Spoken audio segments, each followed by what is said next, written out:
Subscribe now and press the bell icon. Never miss an update. नमस्कार friends, राष्ट्रीय blind YouTube channel में आप सभी का स्वागत है।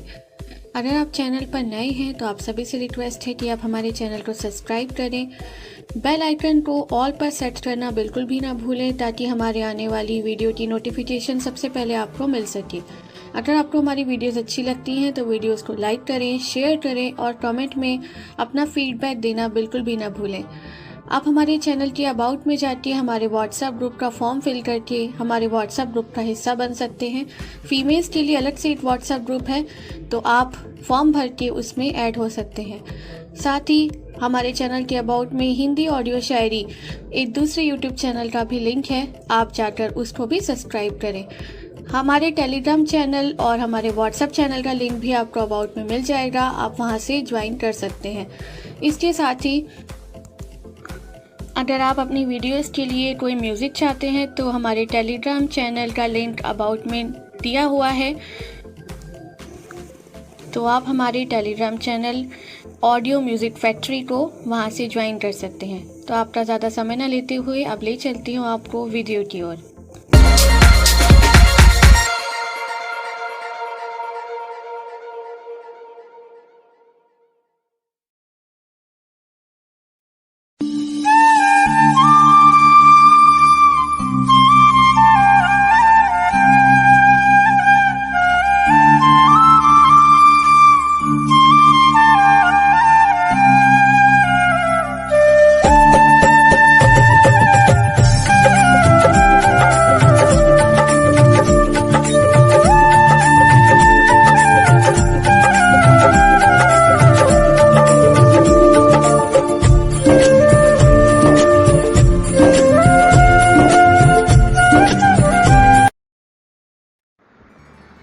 जब राम ने देखा कि प्रजाजन रथ के पीछे दौड़ते ही आ रहे हैं, तो उन्होंने रथ को रुकवाया और उन्हें संबोधित करते हुए बोले, प्रिय अयोध्या वासियों, ज्ञात है कि आप लोग मेरे प्रति अटूट और निश्चल प्रेम करते हैं, इसीलिए आप लोग मुझे बार बार अयोध्या लौट चलने का आग्रह कर रहे हो। यद्यपि आपके इस प्रेम को टालना मेरे लिए अत्यंत कठिन है, किंतु मैं आप लोगों से आग्रह करता हूँ कि आप लोग मेरी विवशता को समझने का प्रयास करें। क्या आप लोग चाहेंगे कि मैं पिता की आज्ञा भंग करके पाप का भागी बन लूं?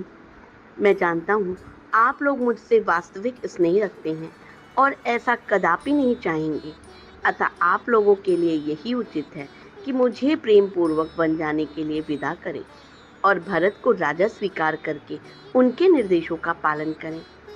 और भी अनेकों प्रकार से नगरवासियों को समझा बुझाकर राम ने सुमंत से पुनः रथ को आगे बढ़ाने का अनुरोध किया। कुछ क्षणों के लिए राम के कथन का प्रभाव प्रजाजनों पर पड़ा, किंतु रथ के चलते ही वे फिर से रोते बिलखते रथ के पीछे चलने लगे। वे राम लक्ष्मण के प्रेम की डोर में इतना अधिक बंधे थे कि चाहकर भी राम के द्वारा दिए गए उपदेश और निर्देशों को क्रियान्वित नहीं कर पा रहे थे और विवश होकर बरबस रथ के पीछे चले जा रहे थे। उनकी बुद्धि उन्हें रोक रही थी, किंतु हृदय उन्हें बलात् रथ के साथ घसीटे लिए जा रहा था। उनकी भावनाओं के आगे उनका विवेक कुछ भी काम नहीं कर पा रहा था। अपनी बातों का उन पर प्रभाव न पड़ते देख राम ने सुमंत को रथ और तेज चलाने की आज्ञा दी और रथ की गति तेज हो गई, किंतु भाभा विवेक प्रजाजनों की भीड़ फिर से भी रथ के पीछे दौड़ी जा रही थी। तमसा नदी के तट पर पहुंचते पहुंचते रथ के अश्व भी क्लांत हो चुके थे और उन्हें विश्राम की आवश्यकता थी। मंत्री सुमंत ने रथ वहीं रोक दिया। राम, सीता और लक्ष्मण तीनों रथ से उतर कर आए। वे तमसा के तट पर खड़े होकर उसकी लहरों का आनंद लेने लगे। इतने में ही रोते बिलखते वो सहस्त्रों अयोध्यावासी भी वहां आ पहुंचे और जो रथ की गति के साथ ना चल पाने के कारण पीछे रह गए, उन्होंने उसे चारों ओर से राम, लक्ष्मण और सीता को घेर लिया और अनेकों प्रकार के भावुकता तर्कपूर्ण तर्क देकर उनसे वापस अयोध्या चलने का अनुरोध करने लगे। रामचंद्र ने उन्हें अनेक प्रकार से धैर्य बंधाया। उनके शांत होने पर रामचंद्र ने प्रजाजनों से प्रेम पूर्वक आग्रह किया कि वे वापस लौट जाएं। राम तथा प्रजाजनों के मध्य संवाद अबाध गति से चलता रहा और रात्रि हो गई। भूख, प्यास और लंबी यात्रा की थकान से आक्रांत अयोध्यावासी वहीं वन के वृक्षों के कंदमूल फल खाकर भूमि पर सो गए।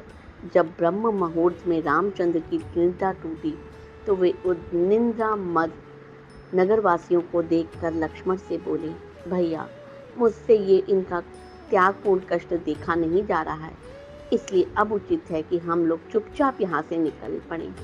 अतः हे लक्ष्मण, तुम शीघ्र जाकर रथ तैयार करवा लो, किंतु ध्यान रखना किसी प्रकार की आहट ना हो, वरना ये जागकर फिर हमारे पीछे आने लगेंगे। राम के आदेशानुसार लक्ष्मण ने तुरंत से आग्रह करके रथ को थोड़ी दूर एक निर्जन स्थान पर खड़ा करवा दिया। पुरवासियों को आभास तक नहीं मिला कि कब वे रथ पे सवार होकर तपोवन की ओर निकल गए। पुरवासियों की निद्रा भंग होने पर वे सब ढूंढने लगे और रथ की लीक के पीछे बहुत दूर तक गए। आगे जाकर मार्ग कंकरीला पथरीला हो गया, इसलिए रथ के लीक के चिन्ह दिखाई देना बंद हो गए।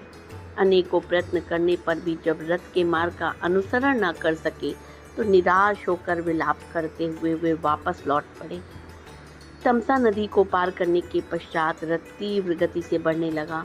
द्रुत गति से दौड़ता हुआ रथ निर्मल जल से युक्त वेद श्रुति नामक नदी के तट पर पहुंचा। वेद श्रुति नदी को पार कर रथ दक्षिण दिशा की ओर बढ़ता गया। वे उस स्थान पर पहुंच गए जहां समुद्रगामिनी गोमती नदी प्रभावित हो रही थी। सरिता के दोनों तटों पर सहस्त्रों गौओं के झुंड हरी हरी घास चर रहे थे। गोमती नदी को लांघकर रथ ने मोरों, हंसों के कलरवों से व्याप्त स्पंदिका नामक नदी को भी पार कर लिया। यह क्षेत्र धन्य धान्य से संपन्न और अनेकों जनपदों से घिरा हुआ था। राम ने सीता को बताया, पूर्व काल में इस क्षेत्र को राजा मनु ने इक्ष्वाकु को दिया था। शीघ्रगामी अश्वों ने रथ को विशाल और रमणीय कौशल देश की सीमा तक पहुंचा दिया। सीमा के पार होते ही राम रथ से नीचे उतरे और अयोध्या की ओर मुख कर श्रद्धापूर्वक वचनों से कहने लगे, सूर्य कुल के सत्यवादी नरेशों द्वारा स्नेह पूर्वक परिपालित है अयोध्या नगरी, विवश होकर आज मुझे तुमसे दीर्घ काल के लिए विलल होना पड़ रहा है। हे जन्मभूमि, मेरी दृष्टि में तुम सदैव स्वर्ग से भी अधिक श्रद्धेय और पूजनीय रही हो। तुम्हारी सेवा मेरा गौरव है, किंतु परिस्थितिवत मुझे आज तुम्हारी सेवा से विमुख होना पड़ रहा है। हे जननी, तुम सदैव मेरे लिए प्रेरणामयी रही हो। तुम्हारी धूल मुझे चंदन की भांति शांति प्रदान करती है। तुम्हारा जल मेरे लिए अमृतमयी और जीवनदायी है। तुमसे विदा लेते हुए मेरा हृदय विदीर्ण हुआ जा रहा है। पिताजी की आज्ञा का पालन करके 14 वर्ष पश्चात मैं पुनः तुम्हारा दर्शन और तुम्हारी सेवा का सौभाग्य प्राप्त करूंगा। तब तक के लिए हे माता, मुझे विदा दो। हे माता, तुम्हें शत प्रणाम, कोटि कोटि प्रणाम। इतना कहकर राम ने अयोध्या प्रदेश की धूल को मस्तक से लगा लिया। उनके नेत्र अश्रुपूरित हो गए, किंतु प्रयास करके उन्होंने अपनी भावनाओं को नियंत्रित किया। पुनः रथ पे बैठ गए। रथासीन हो जाने के पश्चात वे लक्ष्मण एवं सीता को मातृभूमि की गरिमा एवं महत्व के विषय में बताने लगे। वे कलुषनाशिनी परम पावन भागीरथी गंगा के तट पर पहुंच गए। उस सुरम्य वातावरण में वे बहुत देर तक चकित से खड़े रहे। उन्होंने देखा दूर दूर तक लहराते हुए खेत नेत्रों को सुख देने वाली हरितमा बिखेर रहे हैं। वातावरण अत्यंत सुरम्य है। स्वर्ण कलशों से सुशोभित धवल मंदिर भक्ति की भावना को जागृत कर रहा है। वहाँ के समस्त आश्रम सामगान की ध्वनि से गुंजायमान हो रहे हैं। वायुमंडल हवन कुंडों से निकलने वाले धुएं से सुगंधित हो रहा है। अनन्य काल से ऋषि मुनियों द्वारा सेवित पवित्र भागीरथी कलकलनाद के साथ द्रुत गति से प्रवाहित हो रही है। गंगा के जल में हंस, करलौ आदि पक्षी विहार करते हुए मधुर स्वर में गा रहे हैं, मानो वे गंगा की स्तुति कर रहे हैं। त्रिपटा पुण्य सलीला गंगा के दोनों तटों पर खड़े वृक्ष अनेक गंगा के जल में हंस, कलरव आदि विहार करते हुए मधुर स्वर में गा रहे हैं, मानो वो गंगा की स्तुति कर रहे हैं। त्रिपटका पुण्य सलीला गंगा के दोनों तटों पर खड़े वृक्ष रंग बिरंगे पुष्पों से सुसज्जित हैं। ऐसा प्रतीत होता है कि वे अपने फूलों का अर्घ चढ़ाकर गंगा का अभिषेक कर रहे हैं। वे इस मनोमुग्धकारी छवि को निहारने में लीन हो गए। कुछ काल पश्चात रामसुमन से बोले, मंत्रीवर, आज हम यहीं विश्राम करेंगे। हगुंदी के उस विशाल वृक्ष पर कितने सुंदर और आकर्षक फल लगे हुए हैं। आज हम इन्हीं फलों का आहार करेंगे और रात्रि भी यहीं व्यतीत करेंगे। रामचंद्र का आदेश पाते ही सुमंत ने रथ को हगुंदी के वृक्ष के नीचे खड़ा कर दिया और अश्वों को निकट ही हरी हरी घास चढ़ने के लिए छोड़ दिया। आप सभी को राष्ट्रीय ब्लाइंड चैनल का ये 18वां एपिसोड आपके लिए फिर से प्रसारित किया जा रहा है।